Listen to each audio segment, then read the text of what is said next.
Au deuxième âge de la Terre du Milieu, les seigneurs elfes, les nains, et les hommes, reçoivent des anneaux de pouvoir. Le seigneur des ténèbres Sauron, forge l'anneau unique de la montagne du destin, en lui inculquant une grande partie de son pouvoir, afin de dominer les autres anneaux et ainsi conquérir la Terre du Milieu. Une alliance entre les elfes et les humains combattent les forces de Sauron. Isildur du Gondor, coupe le doigt de Sauron et l'anneau avec lui, détruisant ainsi la forme physique de ce dernier. Avec la défaite de Sauron, le troisième âge de la Terre du Milieu commence. Par la suite, l'influence de l'anneau, trahit Isildur, et finit par se faire tuer par des orques. L'anneau fut perdu pendant plus de 2500 ans, jusqu'à ce qu'il soit retrouvé par une créature étrange, nommée Gollum, qui le possédera pendant plus de 5 siècles. L'anneau est ensuite retrouvé par un certain hobbit, nommé Bilbo Saquet, qui ignorait tout de l'histoire de l'anneau. 60 années plus tard, Bilbo célèbre son 111e anniversaire, en retrouvant son vieil ami le magicien Gandalf le Gris. Bilbo révèle qu'il a l'intention de quitter la comté pour une dernière aventure, et laisse son héritage, y compris l'anneau à son neveu Frodon. Gandalf enquête sur l'anneau, découvre sa vraie nature, et apprend que Gollum a été capturé et torturé par les orques de Sauron, en prononçant 2 mots lors de son interrogatoire, la comté, et Saquet. Par la suite, Gandalf avertit Frodon, et lui dit de quitter la comté. Alors que Frodon s'en va avec son ami jardinier Sam Gamgee, Gandalf se rend à Isengard, pour rencontrer le magicien Saruman, mais Gandalf apprend que Saruman s'est allié à Sauron qui a envoyé ses 9 chevaliers de la mort Nazgûl, pour trouver Frodon. Sam et Frodon, sont rejoints par d'autres hobbits, Merry, et Pippin.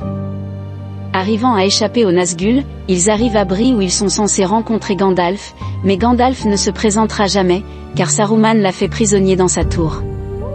Les hobbits sont alors aidés par un rôdeur nommé Strider, qui promet de les escorter jusqu'à Rivendell, mais ils sont pris en embuscade par les Nazgûl et leur chef le roi sorcier, qui poignarde Frodon avec sa lame empoisonnée. Arwen, une elfe, sauve Frodon en invoquant des vagues d'eau qui emportent les Nazgûl. Elle l'emmène à Rivendell où il est soigné et guéri. Frodon rencontre Gandalf, qui a réussi à s'échapper d'Isengard avec l'aide d'un grand aigle. Cette nuit-là, le rôdeur retrouve sa bien-aimée Arwen, et s'embrasse tendrement. Le père d'Arwen, le seigneur Elrond, tient un conseil qui décide que l'anneau doit être détruit dans la montagne du destin. Frodon, volontaire pour prendre l'anneau, accompagné de Gandalf, Sam, Merry, Pippin, Legolas, Gimli, Boromir du Gondor, et le rôdeur qui finalement se révèle être Aragorn, un héritier et le légitime roi du Gondor. Bilbon, vivant maintenant avec les elfes, donne son épée à Frodon. La communauté de l'anneau se lance dans une marche sur une haute montagne, mais Saruman invoque une tempête qui les oblige à voyager à travers les mines de la Moria. Après avoir découvert que tous les nains de la Moria ont été tués, la communauté est attaquée par des orques, et un troll des cavernes, ils les retiennent mais sont confrontés au fléau du Durian, le Balrog qui réside dans les mines. Gandalf fait tomber le Balrog dans un gouffre, mais est entraîné dans les ténèbres avec le Balrog. La communauté dévastée par cet événement, parvient à atteindre le Lothlórien, gouverné par la reine des elfes Galadriel, et son mari Celeborn.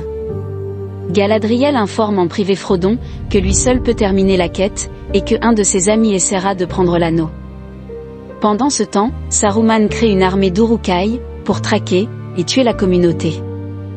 La communauté continue son voyage par la rivière, Frodon s'éloigne du groupe, et est confronté à Boromir qui essaie de lui prendre l'anneau unique. Pendant ce temps, le reste du groupe est pris en embuscade par les Uruk-hai, Merry et Pippin sont faits prisonniers, et Boromir est mortellement blessé par le chef Uruk-hai, prénommé Urak-Lurtz. Aragorn arrive, tue Urak, et regarde Boromir mourir.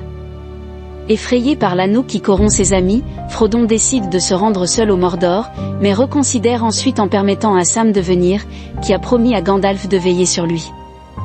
Aragorn, Legolas, et Gimli, décident de sauver Merry et Pippin.